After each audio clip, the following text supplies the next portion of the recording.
Every monster in Poppy Playtime seems impossible to kill at first. That is, until you notice that one fatal flaw built into it. Even something as powerful as the prototype has that single weakness, one that can make its own body turn against it. So let's look at every Poppy Playtime monster's weakness. Starting with Huggy Wuggy.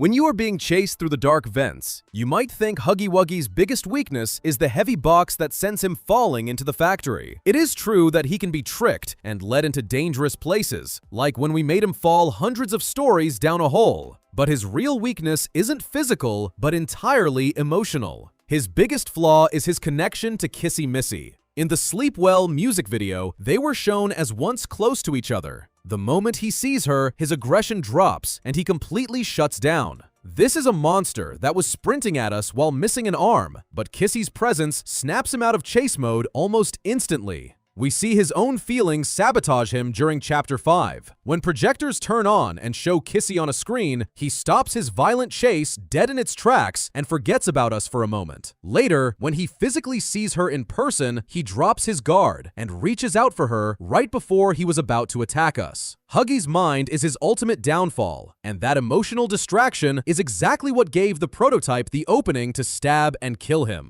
Mommy Longlegs. Mommy Longlegs can stretch her flexible body across the whole factory, but she is held back by two weaknesses that prevent her from being too OP.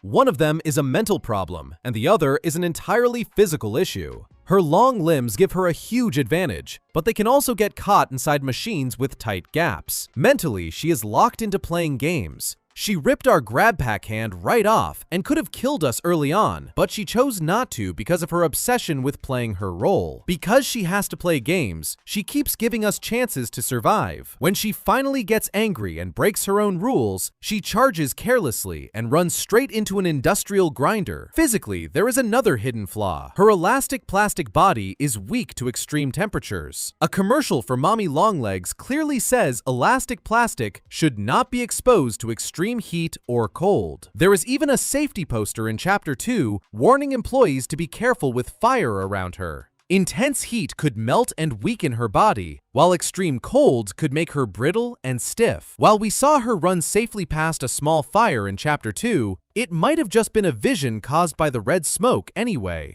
Miss Delight.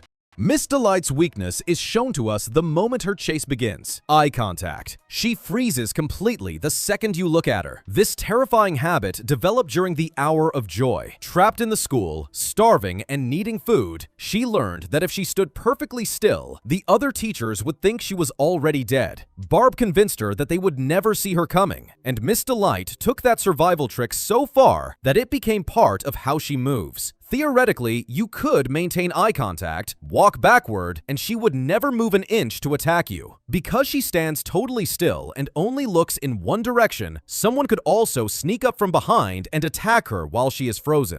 The small critters, mini huggies, nightmare critters.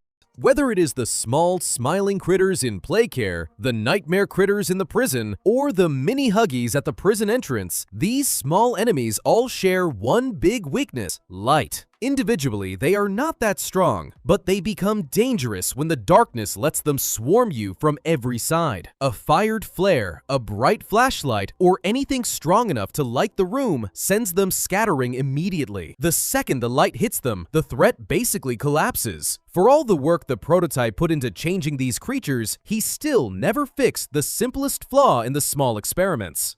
CatNap. CatNap's weakness was hiding inside his own body the entire time. His body houses the canisters that make his famous red smoke, and that smoke is highly flammable. All it takes is one spark of fire or electricity to ignite him. In Chapter 3, an overcharged green grab pack hand provides exactly that, sending a shock of electricity that sets his entire body on fire. This also calls back to when he was human, because his life was put in danger by the exact same green hand. His greatest weapon becomes his downfall the second a spark gets near it. Doey the Dough Man.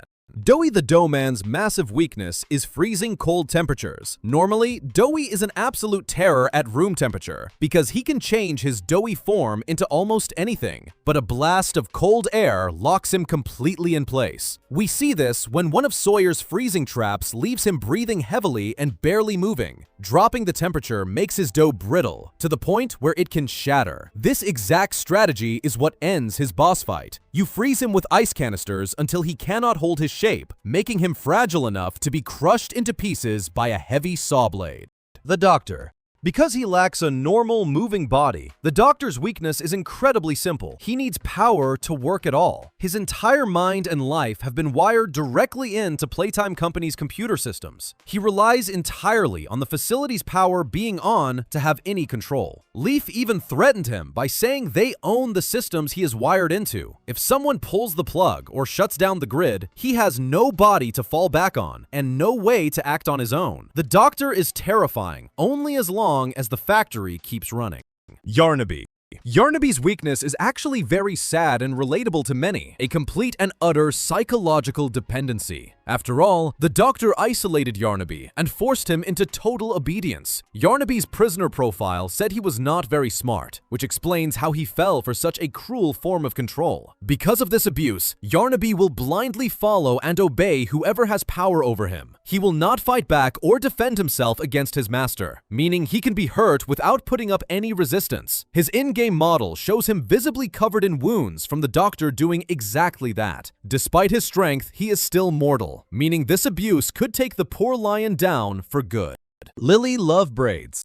Lily Lovebraids' fatal flaw is her immense loneliness and her sheer desperation. She was kept completely isolated for months on end. In the dollhouse, she even wrote a note showing her frustration that the prototype never visited her. Craving any form of connection, she is easy to manipulate. By offering her a ticket to a better place, someone could lure her into a deadly trap, like the playhouse full of hungry mini critters. On top of that, her body is made entirely out of standard plastic. Even if she tried to fight back, she structurally would not survive a serious fight against the bigger threats in the factory.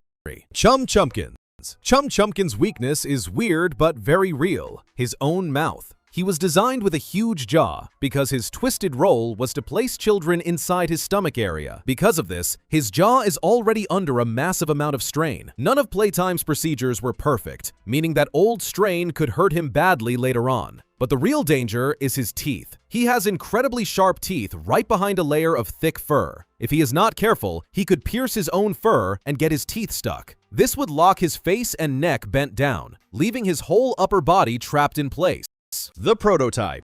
How do you take down a monster made of metal, wire, and bone? Oh, and constantly healing tissue. Well, the Prototype's true physical weakness is a very niche and specific chemical, the negation compound. According to the factory's backup documents, his body is held together and healed by a pink substance known as Poppy gel. This gel grows cells, making him almost impossible to kill through normal damage. However, the negation compound was made specifically to stop this gel. If it is injected into him, his healing power gets cut off. Without the gel holding him together, his body would fall apart into a useless pile of scrap. We likely need to use the conductive grab pack hand to freeze the gel he stands in, then inject him with the negation compound while he is stuck in place.